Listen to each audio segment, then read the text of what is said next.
व्यायाम व्यायाम तो आप यहाँ कर ही रहे हैं। व्यायाम की विधि भी, यदि आज दुनिया में एक्सरसाइज, जिम और न जाने क्या क्या बनाया गया है, यदि इसके भी मूल स्रोत में जाएंगे तो ये भी हमारे ऋषियों की परंपरा है।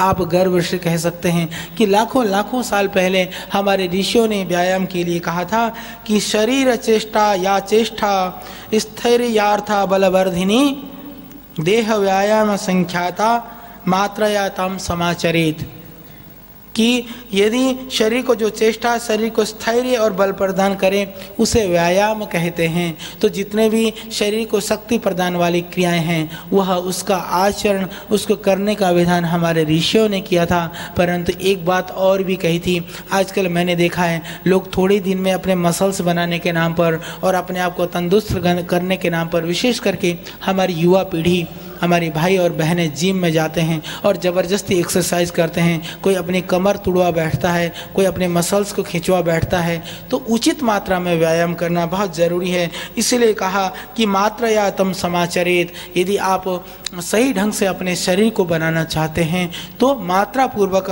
उसका हमें जो है सेवन करना चाहिए। हर चीज़ की मात्रा है, अंधाधुंध कुछ नहीं करना चाहिए। व्यायाम भी करो तो बुद्धि से, विचार से और मात्रा से करो। शरीर की जितनी शक्ति हो कि जब तक शरीर में से पसीना ना निकले, जब तक थोड़ी सी थकान ना हो, उतना ही करना चाहिए। कई तो ऐसे भी हैं, आप लोग में से व्यायाम की बात आई तो बात आती, बोले जी प्राणायाम शुरू करते हैं तो बोले पेट में दर्द हो जाता है। हमने कहा कैसे करते हैं? बोले जी सब शुरू हो जाते हैं तो बोले रुकते ही नहीं है, और करते भी कितना भयानक रूप से, जब कपालभाति झटके के साथ करोगे मेरे भाई, और जब पेट को कभी हिलाया नहीं, इकट्ठे उसको जबरदस्ती हिलाओगे तो पेट में दर्द होगा। तो क्या करें, शुरू में कम करें, धीरे करें, क्योंकि आपको लगता है ओहो प्राणायाम इतनी अच्छी विधि है, इससे बीमारियां ठीक हो जाती हैं, तो फटाफट चलो। क्योंकि आदमी को ना हर चीज़ में जल्दी है, शॉर्टकट चाहिए और फटाफट चाहिए और बिना देरी गंवाए चाहिए। तो ये आदत सब जगह लागू नहीं होती है। धीरे से,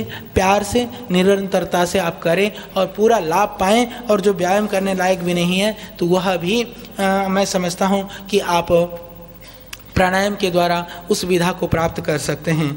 और इसके अतिरिक्त जो है, जो बहुत बड़ी बात है, जो मैं बात कर रहा था, व्यायाम की जो विधा है, जो योगासन, ये योग आसन क्यों कहलाए? कहते हैं कि जितनी योनियां हैं उतने आसन हैं। ये भी व्यायाम की, ऋषियों की, मैं कहता हूँ दुनिया के लिए एक अनमोल देन है कि पशुओं की आकृति को देख करके ऋषियों ने व्यायाम की जो विधा की, एक विधा का अनुसंधान किया। तो उसमें से 84 आसन मुख्य माने जाते हैं। तो उससे अलग अलग उन पोज को करने से आपको पता है कि बहुत सारी बीमारियां दूर कर सकते हैं। क्योंकि ऋषि लोग घंटों घंटों बैठते थे, थोड़ी देर आसन प्राणायाम करने से वो अपने मसल्स को, अपने शरीर को, अपने देह को, अपने पूरे सिस्टम को ठीक रखते थे। तो इसीलिए इनका विधान भी ऋषियों ने किया।